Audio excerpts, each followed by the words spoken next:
and same as they would ask me if they durst. If they durst means if they dare.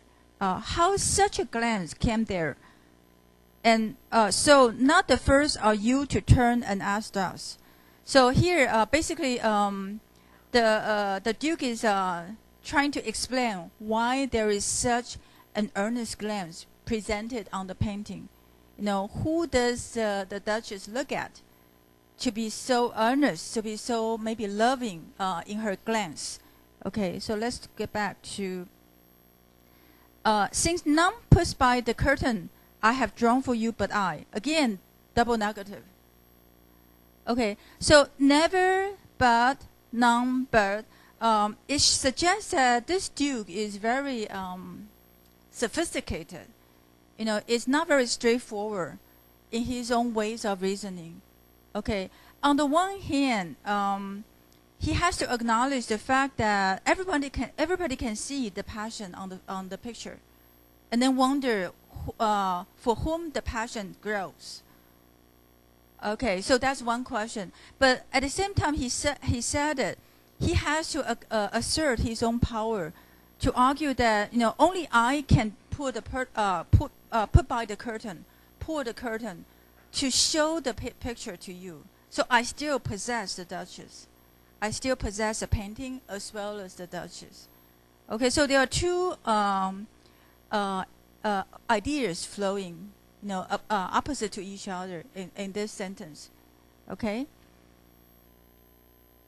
So not the first. So definitely, it seems that when the envoy, you know, looks at the painting, you know, he has already asked a question, either with his expression or he does ask a question, but the question is not presented in the poem, and that's why the Duke says that, no, you are not the first one to turn and ask us.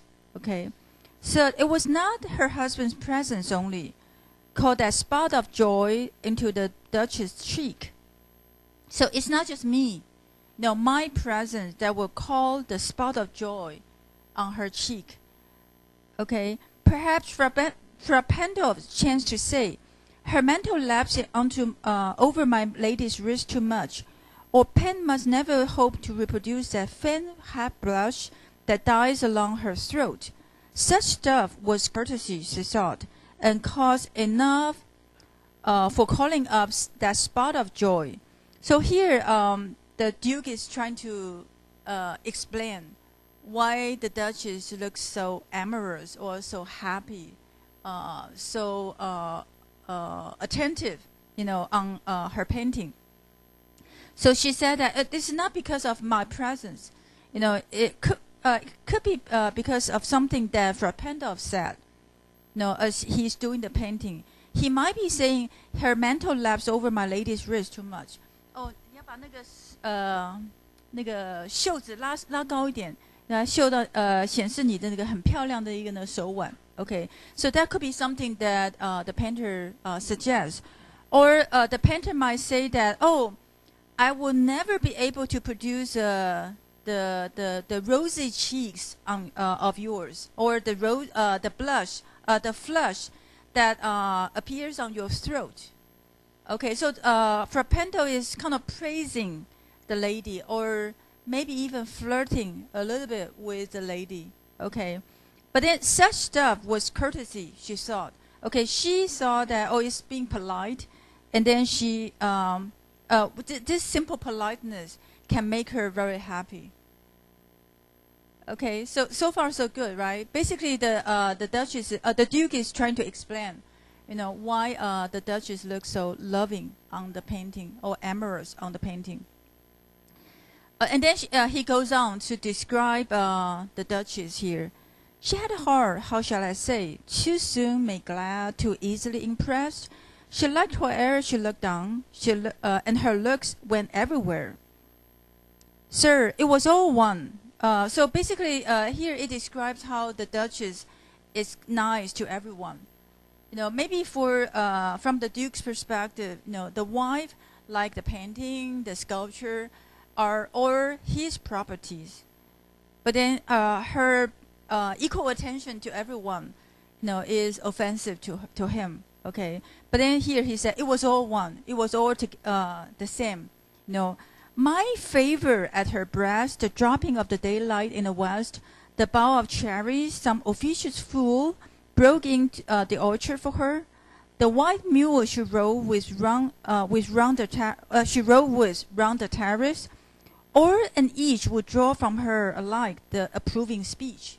So all of these together, like the Duke, the natural phenomenon of daylight, the cherries given to her by some fool, or the white mule she rides on. You know, all of them, animals and human beings, the lower class and the Duke together. You know, all of them can get from her an approving speech. So they are all one, all the same, all equal for the Duchess. Or blush, at least. Okay, so basically, here the Duke is not very straightforward in his expressions. You know, he could just say they get the same attention, or they get the same approving speech, or they get the same blush. But then he does it one by one. And then there is a difference between approving speech and blush. You know, blush could be an expression of love. Okay, but then approving speech may be just some praise of the others. There is a distance between the two expressions. Okay, so it seems that he's not willing to admit at first that the Duchess like the others so much, as much as him. Okay, but then as he goes on talking, he'll have to admit it.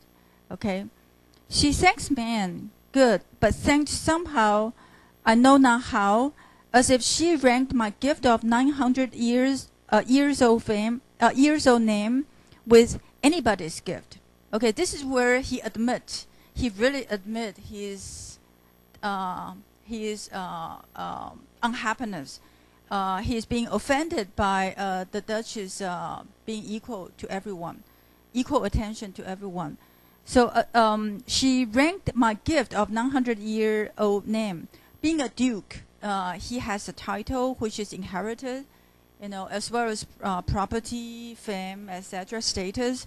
But for her, it's the same with anybody else.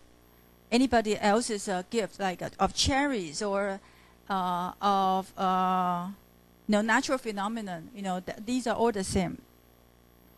Who stooped to blame this sort of trifling? So here, the Duke is still proud. He does not. He is not willing to express his unhappiness. So he is not going to stoop to blame. 就是 stoop 就是弯腰. Okay. In other words, he doesn't want to lower his status to blame the Duchess. You know, for him, that's low. To express his unhappiness is to lower his status. Okay. Even had you skill in speech, which I have not, to make your will quite clear to such an one, and say, just this or that in you disgusts me, here you miss, or there exceed the mark, and if she let herself be lessened so, nor plainly set her words to yours, forsooth, and make excuse, even then would be too much, would be some stooping, and I choose never to stoop. Okay, in other words, the Duke, he actually is very unhappy, but he doesn't want to say it. You know, he says that, oh, I'm not going to say it. You know, even if you have the skills in speech, which I don't have, you know, this again is tongue-in-cheek, because he is definitely the one to present this grandiose rhetoric, grandiose speech, and for what purpose? And that's something we'll talk about very soon. But he's the one to make the speech very purposely. It's not really a casual chat with his envoy, okay? But at the same time, he's or talking. He said, "Oh, I'm not good at speaking. I'm not going to say to you about this or to the Duchess in the past, you know." So he said that even if I had the skill, you know, to suggest my unhappiness, like you disgust me or you didn't do enough for me, you miss. that's what you didn't do enough for me, or you did too much for the others. You exceed the mark. You exceed the limits. And if she let herself be listened, so it also suggests that, if I said it, she might not have listened. Okay, so here the subjunctive voice, subjunctive case suggests that it might not be possible for the Duke to change the situation by correcting the Duchess. Okay. Set her wish to yours and make excuse. So she might be lessened, or she might defend herself and present excuse. Even then, will be some stooping, and I choose never to stoop. Okay. Oh, sir, she smiled, no doubt. Where I passed her, but who passed without much the same smile? So this again is something that the Duke is obsessed by. He said it a third time already. He talked about it when he described how the painter wings the approving glance. And then he talked about it when describing how everybody is the same to her. And then here he said it again. So definitely this is something he is obsessed by. He doesn't like the fact that the Duchess smiled to everyone. Okay. This means her smile. But, to say this is also very suggestive.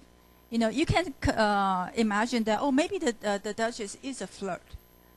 Or is a flirt according to the standards of her society. And that maybe she shows up in public occasion too much, that she speaks too much to the other people, or smiles, or even touch the others too much. So this is ambiguous. It refers to the smile, but we wonder if that's just a smile. Okay. This group gave command, and all smiles stopped together. There she stands as if alive. This is the climax of the poem. And then you somehow wonder how he kills all the smile. Okay. There are different possibilities. I think the most obvious possibility is that he kills her.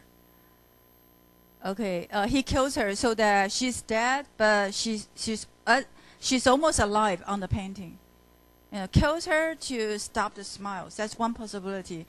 But it's also possible, according to that society, the customs of that society, that he sent her to the convent so that she's always secluded from everyone. Nobody is going to see her. That's what happened to Guinevere, actually.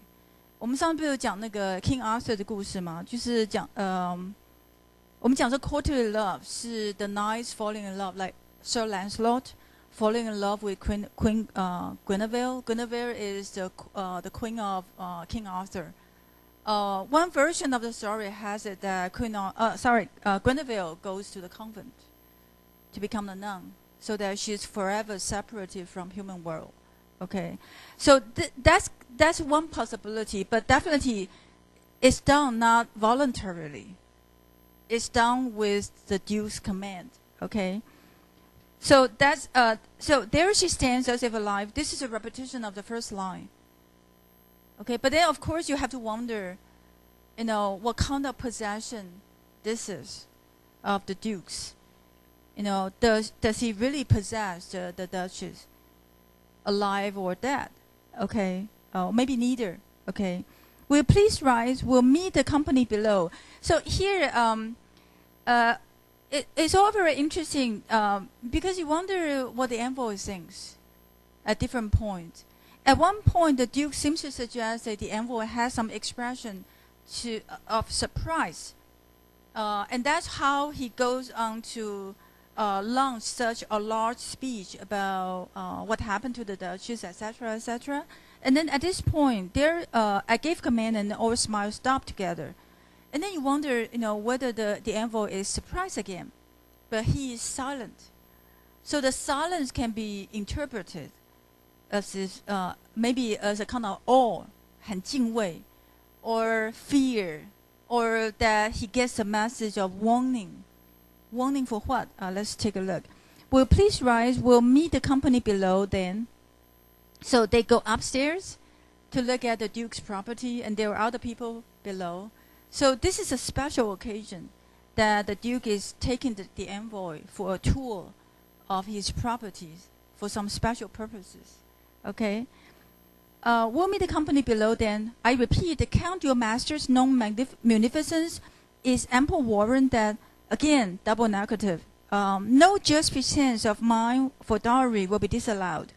So in other words, here definitely they are talking about the marriage. They are talking about a marriage arrangement which includes the dowry, 嫁妆. And then he said that your master has so much wealth, so he will not disallow me my dowry. Okay, just pretense of mine for dowry 就是我要的那 dowry 是一个很 just 就是很正当的。Okay, pretense here is not really negative. Basically it's a claim. The meaning of claim, just claim. My claim of dowry will not be disallowed because your master is wealthy. That's what it means here. Okay. Though his fair daughter's self, as I avow, as starting, is my object. Okay, so again, there are double meanings here. On the one hand, the Duke is suggesting that, I don't really care about the dowry. I care only about your daughter. Okay, but then on the other hand, the dowry and the daughter are the same. They are objects for possession. Okay, so these are the two implications. Nay, we'll go together down, sir. Notice Neptune, though, taming the seahorse. Saw the rarity which Klaus Innsbruck cast in bronze for me. So they go downstairs, and after pointing at the painting of the Duchess here, the Duke points at another sculpture, which is Neptune taming the seahorse. Another act of power, another act of control, and maybe domestication, 就是驯服. Okay, so here even the last casual pointing at this sculpture suggests that the Duke is all controlling. He likes all the properties to demonstrate his power. Okay, including the painting of the Duchess and also this Neptune Hai Shen, who is taming the seahorse. Okay? Okay, any questions?